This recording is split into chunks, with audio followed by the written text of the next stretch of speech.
Here we go. All right, my guest at this time is an R&B singer. Goes by the name of Vedo. He's joining Yeah, me yeah. right now. And what's going on, man?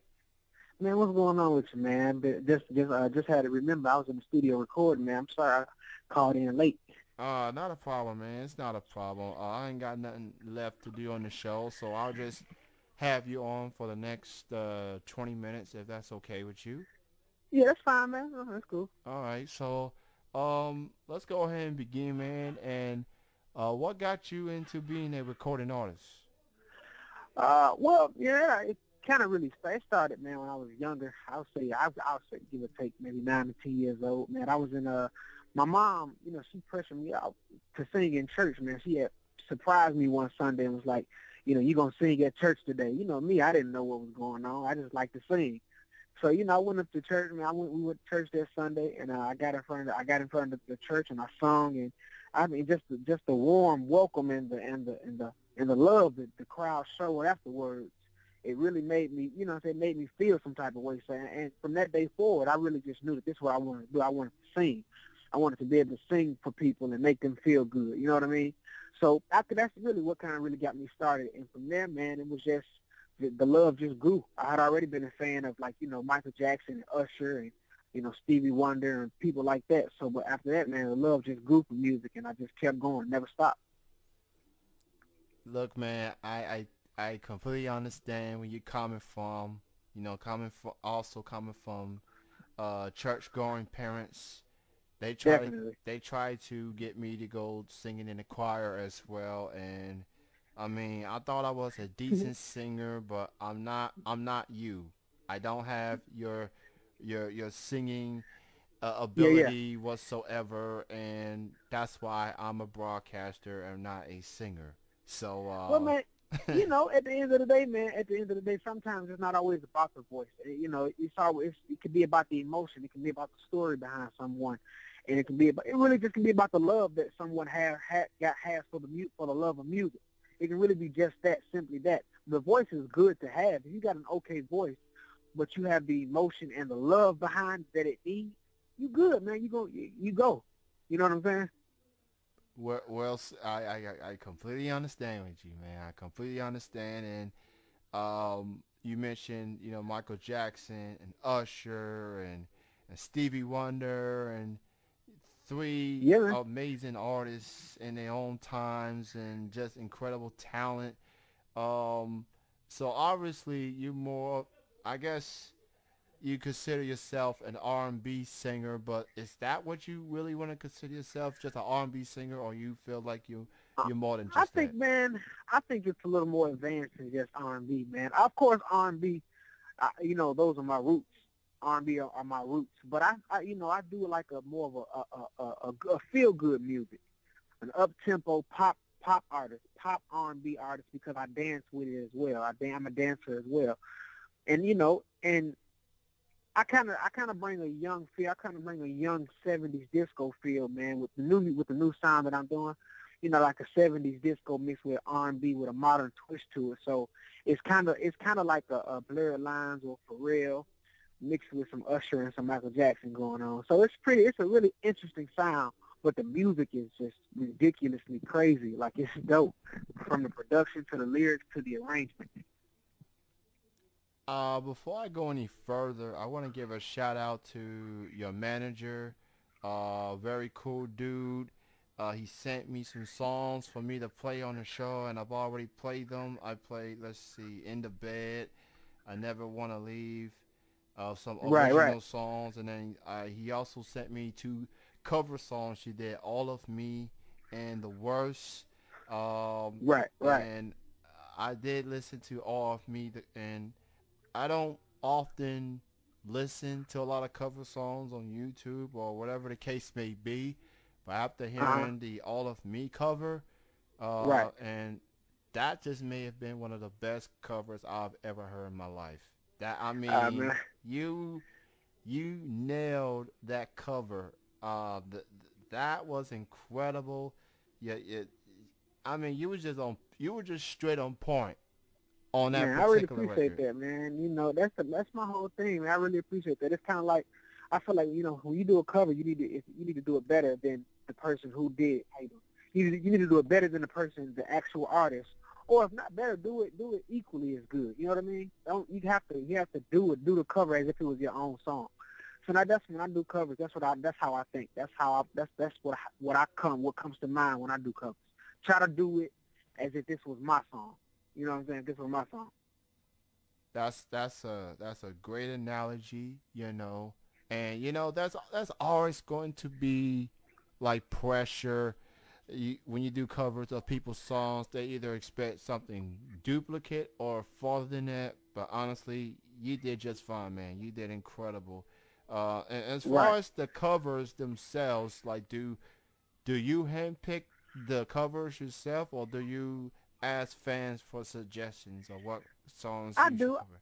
I handpick most of them, but I do ask fans for suggestions. Like my last few covers were covers that my fans picked, and but for the most part, I kind of go in and handpick covers, and which they pretty well. They work out pretty well. I try to get the more popular songs out now to cover them. You know what I mean? Like I might get a song that just came out that's blowing up, hot on the charts, Billboard charting, thing like that, and I do covers to it.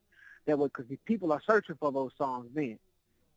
People are searching YouTube and searching, Twitter and stuff like that for those songs that are hot right now. And so that's what I try to do covers to. That's awesome, man, and that's great. Yeah. These covers are definitely a great way to get yourself out there, Right. and covers. Sometimes people of cover songs may lead into major deals and things like that. So you never know. People, maybe some of the artists of the original version of the songs may be listening to your covers and be like, wow, Right. that's Exactly. incredible. Exactly. So I mean, I guess as they say in music business, you never know. You just keep striving, you keep pushing, and Uh-huh. obviously you're gonna get the fan base. But when the music You just, peers hear your stuff, yep. look out. That's gonna Yeah. be You incredible. got to just look out, man. That's what it's all about, man. Just staying consistent, man. Just staying persistent and just going. You know what I mean? Just keep going. Don't not stopping for anything, man. Because everybody, not everybody is an overnight success, man. And I think that when you actually work hard and work long, work years and years at something, when it finally does happen for you, it lasts longer. You know what I mean? It will last longer. What comes easy won't last. What lasts won't come easy. That's my whole motto. So, I don't look for it to be easy. I don't look for this road to be easy, man. I just look for this road to be, a challenge to me. Help me grow as an artist, as a person, as a songwriter, as a dancer, all that.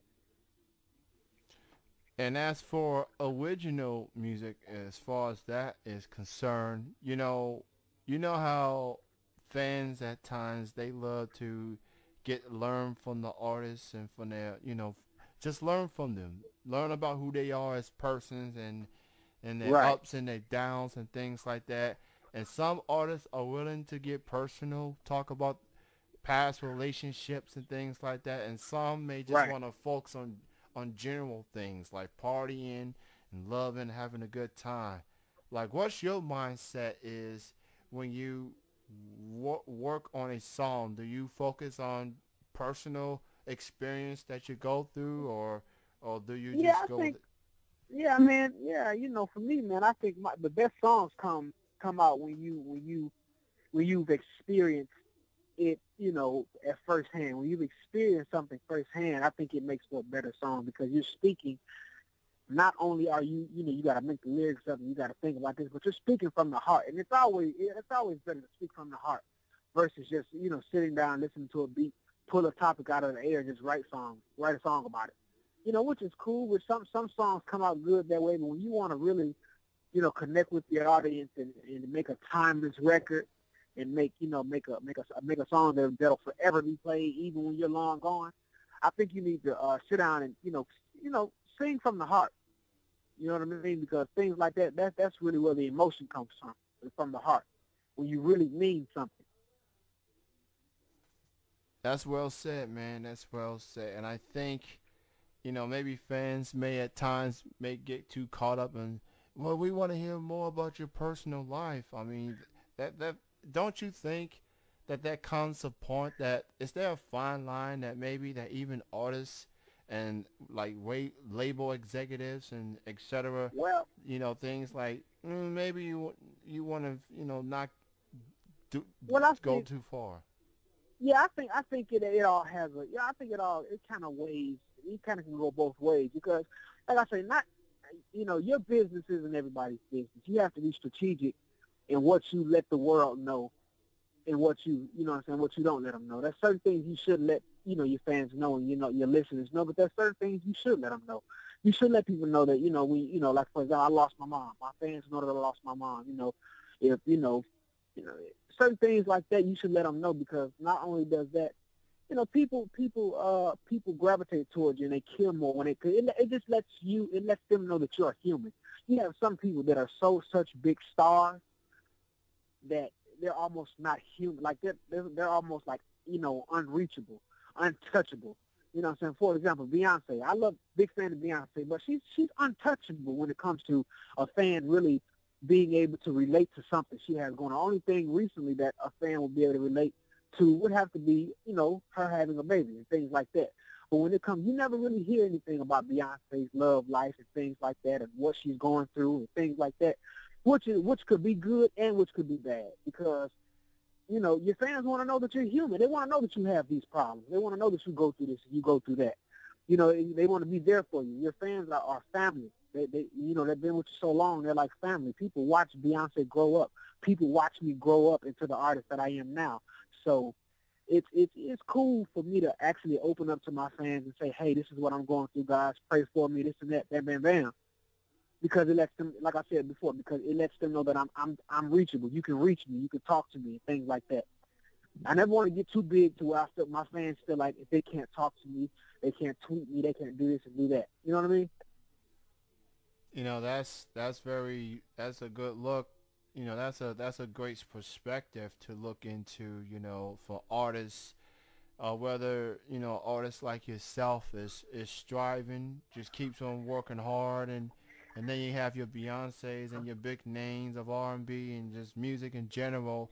Look, I guess overall, we all want to know from artists that at the end of the day, regardless of how many records they sell or how many hits that they have, Right. we want to know that they just like us. We're Yeah, they want to know. humans. Artists want to feel like their favorite artists are like them. You know what I'm saying? There's some, like I said, there's some artists who are too big. Like they're so huge that their fans feel like they're unreachable, and that makes you like almost not human. You know what I mean? Like just to put it in that, not human. Your fans want to be able to feel like they can relate to you. You know what I mean? Although you're worth 400, 500 million dollars, your fans still want to know that you're human. Want to know that you have problems and things like that. There's certain things that you don't let your fans know, but there's certain things that wouldn't hurt you. It would help you more than it hurt you if you let them know. You know Ab- what I mean? Kind of take August Alsina, for example. Like, August Alsina pretty much he's gaining all of his fans based upon, like what he speaks about in his music, his life story, coming up, losing his brother, and things like that. And people gravitate towards their story because a lot of people can relate to it. And he's telling his story. He's telling his life story and telling what he went through in his life.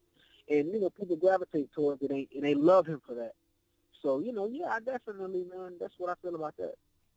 Speaking of August Alsina, he's been getting a lot of heat as of late this past week.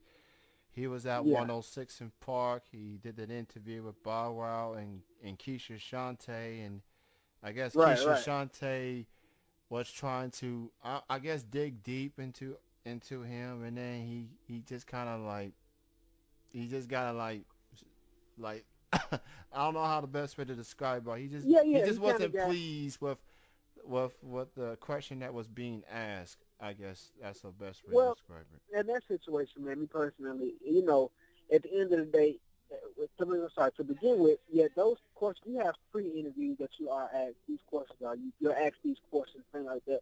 They ask you what questions you don't want to ask, this and that.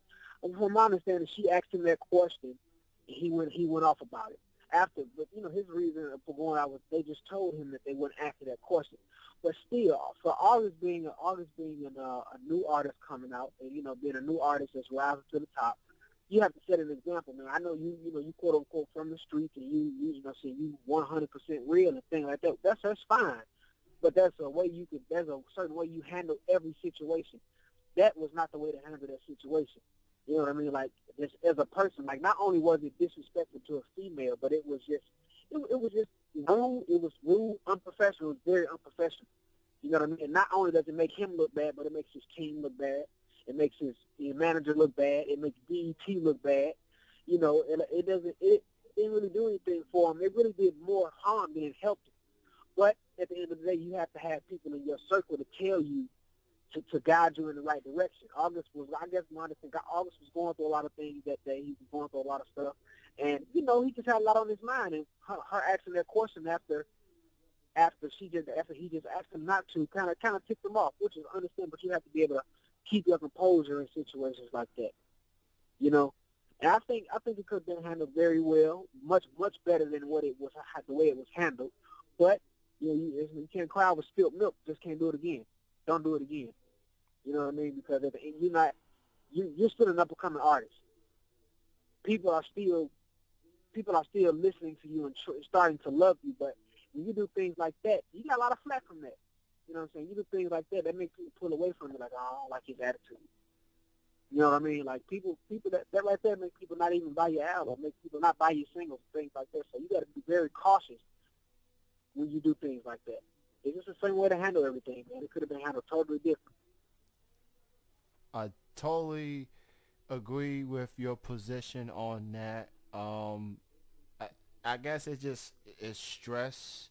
You got the album, testimony Right. came out, trying to make sure everything's on point, and he just, Keisha Shante, she is probably one of the nicest people that you ever gonna see on TV, and I don't think she had any intent or malicious in her to want to go that route or whatsoever. It was just he Right. reacted Yeah. wrong, uh, and I guess it is what it is. Just don't make the same mistake twice at this point. Um, That's all, man. That's just learn from it, man. Don't make the same mistake twice. We so all make those mistakes, man.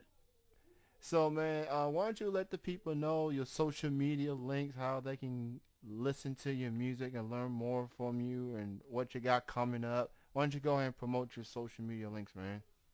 Definitely, man. How's everybody doing, man? It's your boy Vedo. You can check me out on Twitter, Instagram, YouTube, Facebook. It's VedoTheSinger. That's Vedo the Singer. I got a lot of big things coming up, man. Getting ready to shoot a video to my single I released back in January. Shoot a video to it. Finna release another single. Working on my EP. Looking to release that in July. So, I've just really been working with some major producers, man, and just really collabing and making some great music, and I can't wait for the world to hear it. So that's really what I've been doing, man. Just stay patient, man, and, ride with me. I got some great music coming. Hey, after the songs I've already played on the show, I'm looking forward to more, man. That EP in July, that's going to be dope. Yeah, man. Well, it was great chatting with you, and thank you for taking time off your studio time for joining me and continued success, man. Looking for, and make sure y'all go get that EP when it comes out in July, Yeah, and man. follow him on Also, Twitter. the single is on iTunes right now too. Give it to you. It's on iTunes. Get your copy right now. So that's it right there, man. The single's been out. The EP's coming out. We're gonna release another single. Release a couple music videos.